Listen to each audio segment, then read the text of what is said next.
Yeah, thank you very much, Zoom. And thanks, colleagues, for joining. And I appreciate many of us who have taken time to be part of this.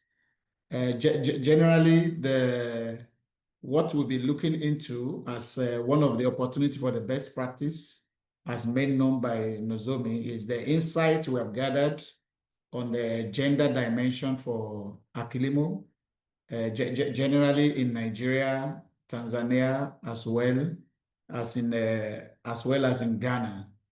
We also have AKILIMO going on in other countries, but we have not really put together some of the lessons that we're having in those countries. So generally, this will be the background of what I'm going to present, the overview. I'm going to give a sort of short background on AKILIMO, and also we look into a lot of gender-related issues that we have discovered over time, particularly related to constrained opportunity, and also to look at some of the interface that is involved and the partnerships. And we end it up to look into some of the key lessons from each of the country. Then we also look at the insight and the learning that we can generate from that. And then that will come to an end. And in that case, generally looking at some of the background, AKILIMO has been developed as a digital service, and it was supported by Gates Foundation. And this is a project that has ended many years ago, but the partners are very much interested to continue the use of it. And that is why this is still part of the process.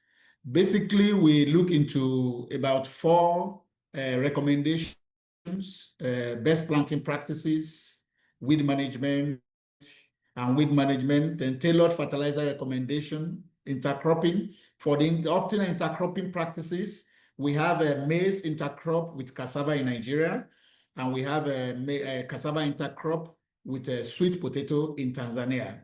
And while we also have the scheduled planting and starch as well, which is commonly being used by many of the processing companies in the countries that we are talking about. But AKILIMO generally has grown to a level that we now have it being driven by partners across the countries, and they've come together as an association, and the membership of the association are coming from different value chain actors, from private, public, non-profit organizations, and they have their own governing body, and they have developed business model across the value chain in the 3 countries that we are looking into. But for the starting point, one of the starting points of AKILIMO was the need to conduct a value chain mapping to identify gender gaps, and to also look into some of the key constraints and opportunity that could be leveraged on to make it much more effective in terms of what it's intended to do. So generally, we conducted a mapping, we conducted this map with stakeholders. They were not maybe conducted through literature review. We invited the partners across all the segments of the value chain, companies involved in input provision, producer organizations, smallholder farmers and commercial farmers, those who are into processing, aggregators were brought together, and we interacted with them to analyze some of the specific opportunities and challenges and constraints, which could also serve as key bottlenecks in scaling the use of innovation. So from there, we started getting information that are gender-based that we could use to be able to develop the tools when we go to scale. So, and it was driven by them to give a lot of information.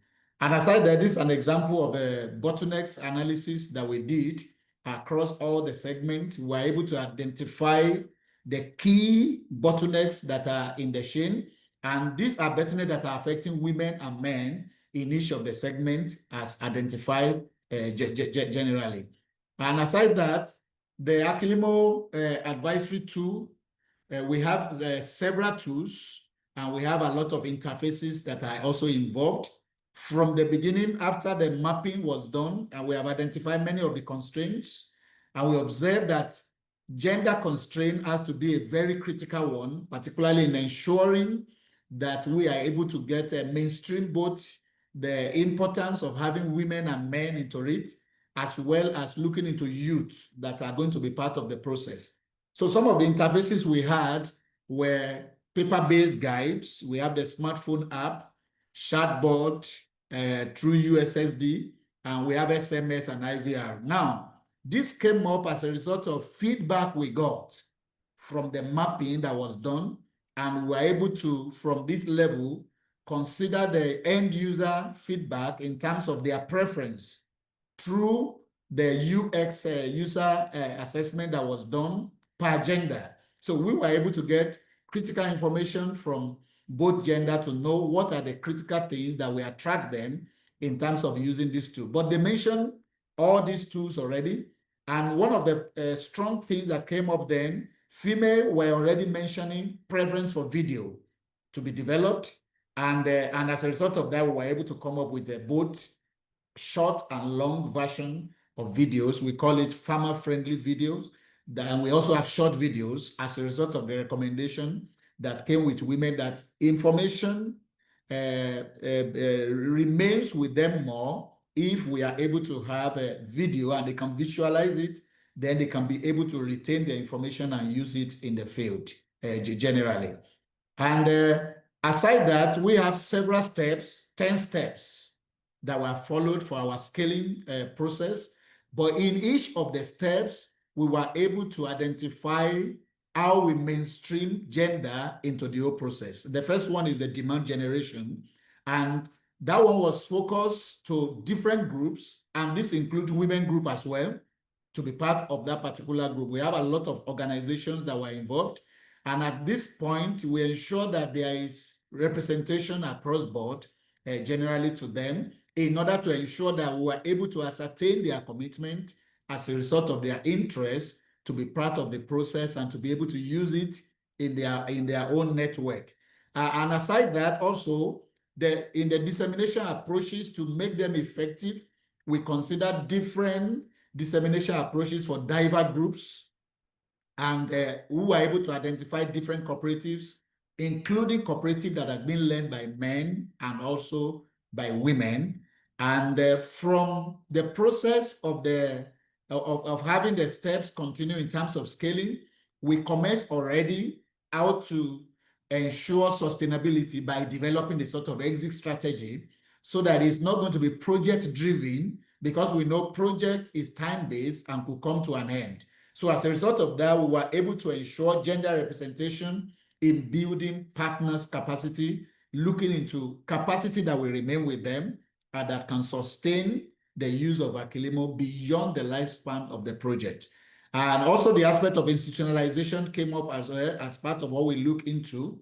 And we were able to look into the aspect of ensuring a gender-sensitive institutional growth and expansion, and also to look into gender equality promotion policies across board that will help both gender and that will also sustain their institution, because we have a lot of women-led groups and organizations and companies that are also involved across the 3 countries.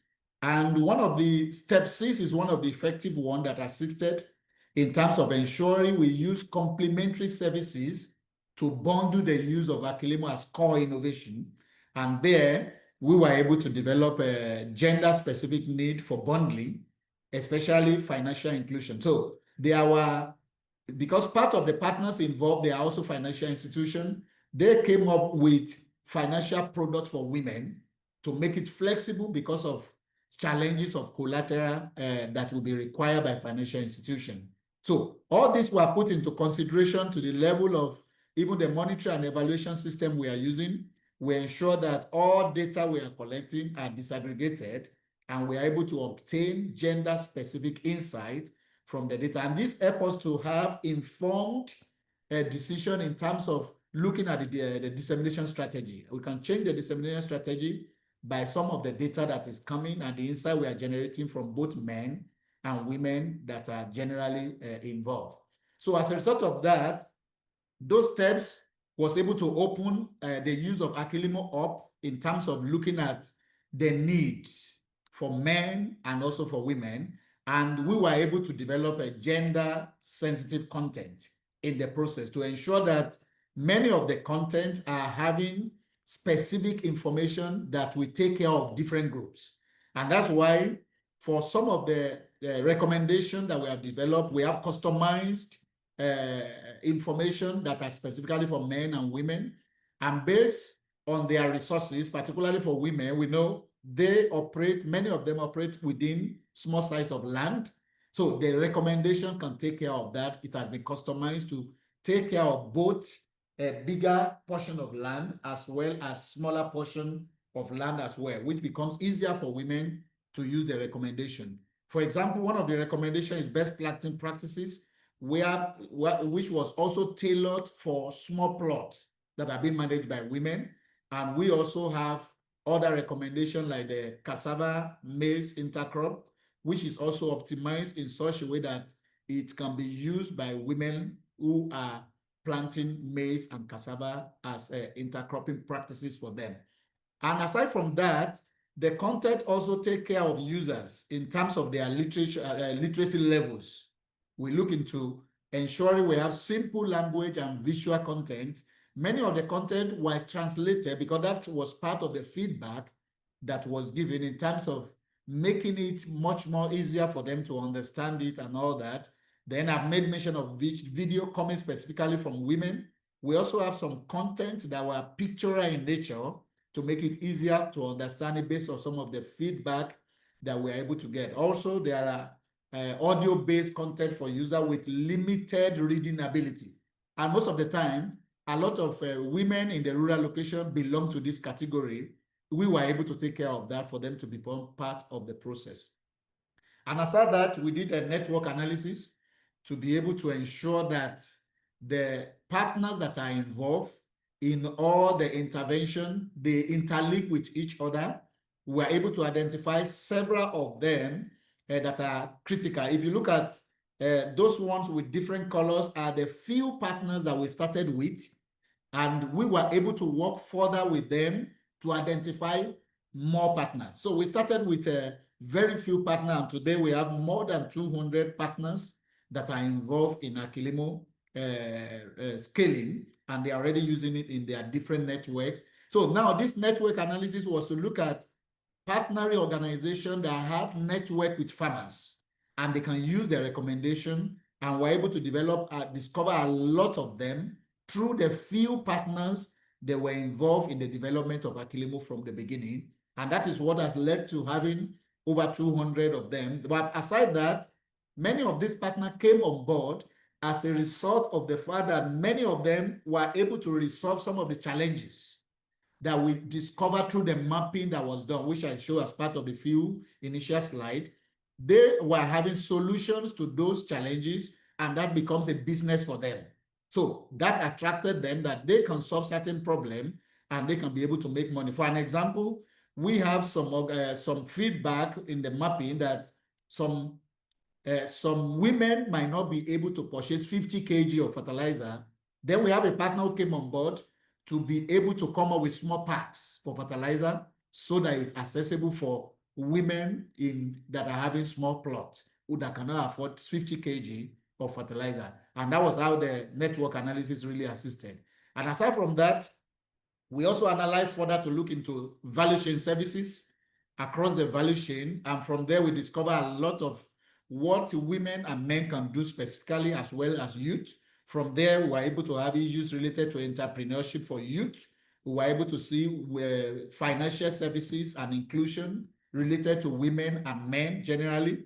And we were able to discover a lot of gender mainstreaming activities to be able to integrate women into what they do, and to also look into how they can access resources and how they can also have basic business skills through linkages with those organizations that are involved in terms of what we do. So now I will then further to look into some of the other gender aspects in relation to some of the things that we have discovered through partnerships and collaboration. Now, one of such basically is we were able to build many of the partnership with different organizations, and we integrated gender perspective into it. And they were also able to do that with their local communities and to also develop context-specific solutions that address some of the gender disparities that were discovered generally. And a lot of partners are involved, diverse of them that are involved from the 3 countries and across the different value chain segment that we're having them, from production, from processing, from aggregation, many of them cut across. And currently we have over 270 partners that are farmer-facing organizations, and they have a wide range of different solutions that they are taking to farmers, and AKILIMO is one of those things that help them. And out of all these, over 270, over 150 of them are already integrating AKILIMO into their dissemination activities, because we also work with them to look at what approaches are they using to reach farmers, and we're able to support them to make sure their own existing approaches for dissemination is sustained with them. And we're able to train a lot of extension agents, over 9,000 of them that are coming from these farmers, I mean from the organization. And those extension agent trained are also being, we are also being gender sensitive in terms of that. We have a lot of them that are female extension agents that were also involved in the training that we are having generally. And also, in terms of power dynamics and decision making for both gender, we also were able to facilitate this process, because, as I mentioned earlier, the association they have come together as an association, and they have executives working with them and all that. So as a result of that, they have a structure in place which they are using, and they have a board of trustees and all that. They are gender mainstreaming to all the levels. So, for example, if you could see the National Executive Committee, the National Executive Committee, they are made up of about 11 executives. So they have to do a sort of concluding some position for women without allowing them to be part of election process, because they discover that if it is going to be in terms of election, women might not be able to have some position. So what they did was to totally say these positions are for women and men should not contest, but they can contest on others. And that was how they were able to mainstream some women, about 40% women in the composition of their executive body. The BOT, they have women representative, and they also operate with 3 levels in the AKILIMO platform, which is operational and being facilitated by them. They have the content committee, business committee, and the tech committee. They play different functions. Women are being given a sort of a role to play in all these committees so that they are part of the team to be able to push the use of the AKILIMO. Then the other aspect also, which is also critical as part of what we are going to showcase many of the results, is we were able to develop gender-sensitive monitoring, evaluation, and learning systems. And in developing that, we are able to capture a lot of gender-specific outcomes and impact. And the data we are able to have was able to help us in this. And in terms of the systems we use, we have a system in place which is adaptable enough to integrate both men and women. And that's why you could see the pictures we have, they are representing both men and women.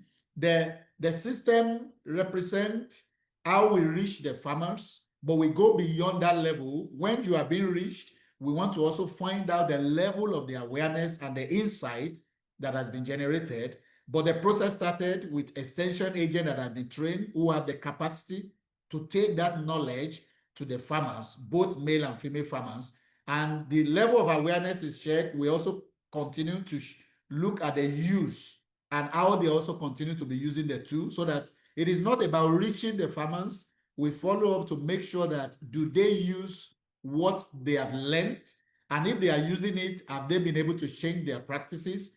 And also we are able to track some of the impact with them to look at improved yield, and we compare that with the baseline to have an idea of what improvement they are having. So basically, this system has given us a lot of opportunity to mainstream both gender into what we do, and to be able to have data collected to be disaggregated into male and female, and we can generate a lot of insight to have an idea of what specific needs do we observe in the part of the farmers themselves, and we can improve our scaling strategy as we go.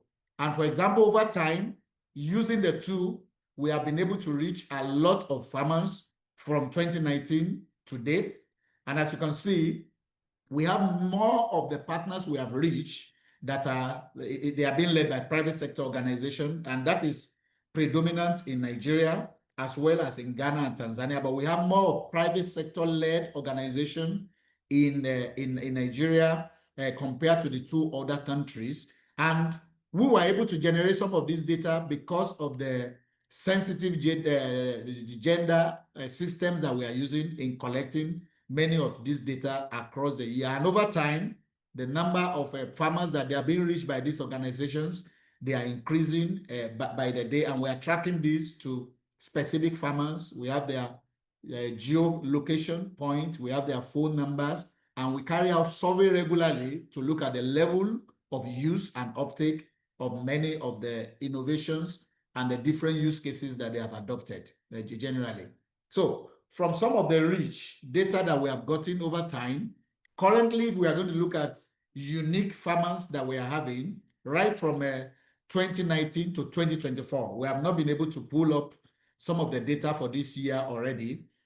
We have already over 1.8 million participants as end users, and these are cumulative from all recommendations. If we combine the 4 recommendations that we are having in AKILIMO, there's bed planting practices, fertilizer recommendation, intercropping, either maize or sweet potato from Nigeria and Tanzania, scheduled planting. We were able to have over 1.8 million end users that are currently using it, and 38% of that, they are female.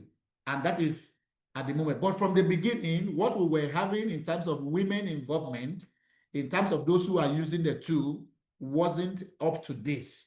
But because of some intentional intervention to be able to encourage women participation, this was able to increase over time generally. And as you can see from what we have, the number of end users is increasing by the year. Currently in 2024, we have more of the end users coming on board, and female involvement as well has not been has been very, very promising because of the intentional way of ensuring that we are involving them. For example, partners who are evolving are also helping this process. And a typical example like is in Nigeria, where we started with Notori Fertilizer Company, but today we are having other fertilizer companies joining, like Indorama, like OCP. They are becoming part of the process and working with a lot of farmers generally. But aside that, if we look at the country-specific, generally, we also have participants that are reached across all the country. Currently, we have more farmers being reached from Tanzania, followed by Nigeria and Ghana, respectively.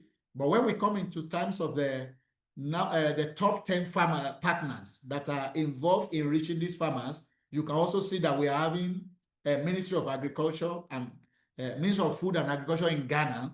They are currently the lead partnering organizations across the 3 countries. But if you look at the overall, Ghana is not is the least in terms of the overall.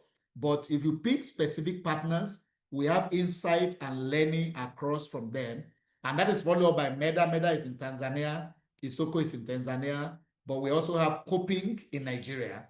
We have TYDG in Tanzania, and a lot of other partnering organizations that are involved from the 260 partnering organizations coming from government, from private sector organization. And we also have ICT companies who are part of this because they have to be part of the ecosystem, generally for them to be able to sustain the use, because there are occasional times where there are challenges at the back end.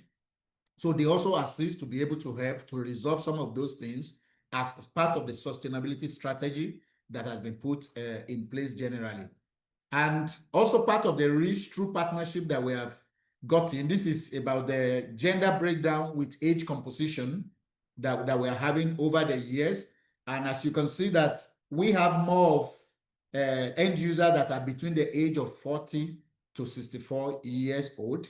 And we also have an appreciable number of them who are within the bracket of 25 to 39 years old. So, which is part of what could also help in terms of having a lot of activeness, because a lot of youth are engaged that are part of the process. But at the same time, there are some of the data at times when we do the survey that we may not be able to have some missing information, and that is what is not provided there generally. But if you look at the gender disaggregation, we could see that female, they are almost 40% of these in terms of their involvement. If we look at our reach by sex, which is also quite encouraging, and more effort the association are putting in place to ensure the gender mainstreaming strategy also continues as part of the sustainability measure. Also, if we want to look into the distribution in terms of a specific thematic area that we're having, almost 50%, it's almost 50% now, it's almost 50-50, 50% of female and male participation if you look at the across board. So if you look at weed management, which is the larger portion where we are having almost 40% of end users using that use case for weed management, and women participation in that is about 43%. For cassava intercrop as well. But on the average, women are tending to be almost 50% in terms of the use that we have tracked in terms of how we have reached them using the different content across the AKILIMO packages that we are having. Also, if we go further, we can also see in terms of the specific best practices that we have noted. If you look at the spacing use to plant cassava, generally, women are also really adopting that best practice in terms of the use of space. The recommendation, depending on country, is 1 by 1 meter and 1 by 0.8 meter. And the adoption of that has been very high in terms of the both men and women generally. For 1 by 1 meter, we can see that female are almost 40% on that. And for 1 meter by 0.8 meter, that is about 14%, which is higher than men. And those are some of the aspects we are beginning to look into, that there are some of the practices that women themselves are already taking up. The uptake level from their side is much more higher. If we look at fertilizer, for fertilizer, the rate, because it seems to be very low, now we are on 50% of adoption, and the baseline actually is from 0. The fertilizer used from the beginning was from 0, because there are a lot of discussion among end users that fertilizer does not require the use of, cassava does not require the use of fertilizer. But today we have almost 50% of the end users already uptaking the use of this recommendation, applying fertilizer to their cassava field during the planting season generally. And also, if we look at in terms of the driver of uptake through some of the feedback loop that we have taken up, a typical example is what is shown here. In 2021, we were able to see 23% who had access to market. But when we check in 2024, this has increased to 93%, which shows the activeness of the partner organizations who are coming as solution. Because from the beginning, one of the major bottlenecks to scaling was access to market. A lot of farmers were even asking questions that the use of these two can increase their yield. They have seen that, but that this can prepare production without market. And some of the secondary partners that joined the process were able to help in terms of looking into some of these aspects. And we have seen that one as one of the aspects that I'm bringing up on terms of access to market. But we also have other ones that have improved, like the effectiveness of dissemination events.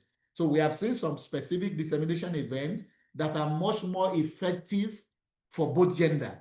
And that has been part of the strategy we have designed to look into that. But beyond this, there is also the aspect of the behavioral changes as well that we look into later. But in the overall, currently we have the result overview. We have almost 9,000 extension agents that have been trained, and 70% of them are female. This is still quite challenging, and it is still one of the challenges we have across some of the country. In terms of the individual farmers that are involved, over almost 600,000 farmers that are involved. We have almost 39% of female that are being involved in the number of farmers we have reached, which I've indicated before. And for the cumulative that we had, is also 38% of women that are involved. But if we look at uptake, out of this total number that we have gotten, in terms of those who have adopted, who have been reached, we have 76% of them who have uptake various recommendations. And out of that, that is about 390,000 farmers who have been able to uptake that. Out of that, we have 49% of female involved, which is almost 50%. And this is as a result of concerted effort to ensure that we look at specific intervention for both male and female as we intervene with them in the use of AKILIMO. And for the number of hectares that have been positively impacted, we have over 400,000 estimated land area that has been applied with different recommendations, particularly the fertilizer recommendation as well. And for yield increase, also against the baseline, is now 22% that we are having currently. But coming into the aspect of some of the behavioral changes that we have observed, which is one of the key aspects that we have observed over time, we have been able to see that female farmers, 64% of them, they are risk averse, especially when applying fertilizer, while 36% of them are risk seeking. So which means we still need more strategy to look into engagement of women so that they can also look into the risk of using some of these recommendations generally, because this has shown that women are generally, they are more conscious with fertilizer application, and this could be maybe due to limited access to input and financial constraint, which is still some of the bottlenecks that we identified from the beginning of the intervention. If you look at the male aspect in terms of fertilizer application, you could see that we have 66% that are risk averse, and 34% of them are risk seeking, which also shows that men are largely cautious, though slightly more women fall under the risk-seeking group compared to men. And from both of these aspects, in terms of this fertilizer aspect, you can see that both gender, they lead towards being risk-averse, particularly in fertilizer use, but women show a marginally higher willingness to take the risk. So which shows, in terms of taking risk, women are much more versatile on that. And if you look at the second one in green, that is about the risk related to plow risk classification that we look into across the gender. And for that, we are also able to observe that the female farmer, 61% of them are risk averse with plowing decision, while 39% of them are risk seeking. And this shows that also women, again, show higher consciousness in adopting plowing practices. And this is likely also to labor costs and also some of the cultural assets related issues. But for male, 57% of them are risk averse from what we have, and 43% of them are risk seeking. So then at the same time, men are now slightly more willing to take risk in plowing than women.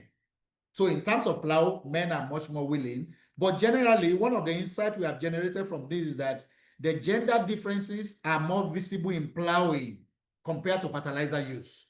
Men are relatively more risk-seeking in plowing adoption, while women show stronger caution when it comes to that. But in terms of the behavioral changes in the overall, if we look at that, both gender are largely risk-averse, but the pattern varies. Generally, women, they are much more conscious with both fertilizer and plow use, while men are slightly risk-seeking, especially with plowing. They are willing to take that risk generally. And these are what really help in terms of yield increase and all that. But generally, this is one of the major highlights and the importance of gender-sensitive advisory services that AKILIMO renders to ensure that there is a reduction in terms of the perceived risks for women. And that's why the aspect of demonstration has helped. That's why they are talking of use of videos, and also to encourage caution, but to progressively engage them so that they can begin to look into that. So Gradually, maybe as I'll be coming into conclusion, I just we look at the three countries generally. If you look at it, we have different gender dimension challenges across the three countries. Why Nigeria women are much more faced with limited access to land, credit, and extension services because of the extension ratio, extension farmer ratio in Nigeria. We compare to men, most of the time you still see many of the lead farmers, they can render service for themselves. That is limited in the midst of women. And also for Ghana, a lot of cultural norms influence on women decision, particularly in terms of household choices, in terms of the farming practices they want to be involved in. While in Tanzania, majorly the challenge is heavily to production, and women in cassava production, women are underrepresented, particularly in the use of fertilizer and also under input. And there are lessons we have observed on this. For Nigeria, basically, the bundling of AKILIMO with partner-led group have actually been helping to be able to reduce the challenges in Nigeria, and that is creating opportunity for women inclusion. And for Ghana, one of the things we have observed for Ghana is that the translation of AKILIMO content into local languages has also helped women to also access agronomic advice more effectively. For men, it seems to be that they are much more versatile when it comes to that aspect, but the translation has attracted more women into that. And in Tanzania, one of the major lessons we have learned from Tanzania is the need for women association to be linked up with female extension agents. And this will help to reach more women through household or community network. We have some takeaway for each of the countries, but I'm looking at the time. But specifically, some of the takeaway will be the need to combine some of the advisory that we are having for women, aside the aspect of specific one that they are looking into. Language issue is very critical generally, and the need to also embed the use of AKILIMO in cooperatives or women group generally, and to also train more female extension agents. That will be part of what we'll be able to help. There are a few insights and learning from this, and one of such is the need to also ensure that we integrate our innovation into diverse partnership structures, because this helps to ensure that the danger dimension will be able to help inclusivity and also to make it effective. Also, there is need to also ensure that the gender-sensitive dissemination strategy is put in place, which is very key for us to make impact in some of the innovation we are looking at. And this can be part of what can work for us also in SFP generally. Also, we have also observed the need for tailored training on ICT, particularly on some of the use of some of this innovation, if we want to ensure we have a sort of balance between men and women in adoption. Issue of cultural differences are there. There are a lot of contextual factors, and we want to consider that one in terms of our survey design so that we can enable some of the innovation to have high quality data that are also sensitive to some of the local norms and value. But generally, the need to have gender sensitive strategy will enable us to be able to reach both gender more effectively, and to ensure that voices of each category are being heard, and we can also be able to make it more inclusive and attain sustainability. But in conclusion, for AKILIMO has successfully mainstreamed gender into the whole ecosystem, where in terms of gender sensitive mapping, in terms of the implementation, in terms of the scaling that we have been able to roll out, in order to ensure we look into promoting equal opportunity for the benefit of all. So thank you very much for listening.